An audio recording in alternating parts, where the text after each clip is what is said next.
Mamlakatimizda yoshlarni ta'lim-tarbiya olishlari, ularning iqtidorlarini ro'yobga chiqarishlari uchun zarur sharoitlar yaratilmoqda. Maktab ta'limiga xorijiy ilg'or tajribalar tatbiq qilinyapti. Yangi texnologiyalar asosida darslar o'tilmoqda. O'quvchilarning bo'sh vaqtlarini mazmunli tashkil etish choralari ko'rilyapti.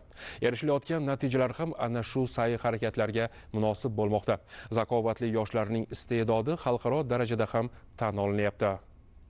Hukumatning tegishli qarori bilan Zangiota tumanidagi 22-sonli umumta'lim maktabida rassomchilikka ixtisoslashgan maxsus sinflar tashkil qilindi. Yangi o'quv yilidan boshlab 30 nafardan ziyod o'quvchini qabul qilishga hozirlanayotgan maktab sinfxonalari to'liq ta'mirlanishi va jihozlanishi uchun mahalliy byudjetdan mablag' ajratildi. Qayd etish joizki, o'tgan yillar davomida ham maktabda ochilgan guruhlarda iste'dodli yoshlarga rassomchilikning sir-sinoatlari o'rgatilgan. Ular o'zlarining ijodiy ishlari bilan mahalliy va xalqaro darajadagi ko'rgazmalar, tanlovlarda qatnashgan, munosib o'rinlarni egallashgan. Qaror ijrosi doirasida sinfxonalarning ta'mirlanishi, jihozlanishi tasviriy san'atga qiziquvchi yoshlar uchun qo'shimcha imkoniyatlar eshigini ochadi. Maktabimizda tasviriy san'at yo'nalishida 30 ga yaqin bolalar to'garakka qamrab olingandi va qiziqishidan kelib chiqib o'quvchilarni darsdan keyin mashg'ulotlar olib borildi.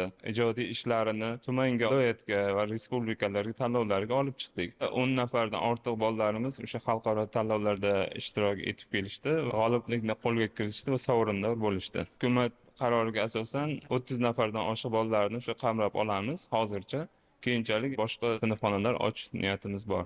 O'quv yili yakuniga bag'ishlab o'tkazilgan tadbirda tumandagi 40 dan ziyod umumta'lim maktablarining iqtidorli o'quvchilari, ustozlari qatnashdi. Ta'lim sohasida erishilgan yutuqlar sarhisob qilindi. Fan olimpiadalari, sport musobaqalari, xalqaro tanlovlar g'olib va sovrindorlari taqdirlandi. Tashakkurnoma va esdalik sovg'alari topshirildi. Qayd etilishicha, joriy yilning may oyida Chexiya davlatining Lidese shahrida dunyoning 69 ta davlatidan 11 mingdan ziyod ijodiy ishlar taqdim qilingan xalqaro bolalar rasmlari tanlovi o'tkazilgan. Ana shu tanlovda tumandagi ta'lim maktablarining 5 nafar o'quvchisi qatnashib, oltin medal hamda sertifikatni qo'lga kiritgan. Ana shu yoshlardan biri rassomchilikka ixtisoslashtirilgan 22-sonli umumta'lim maktabining o'quvchisidir.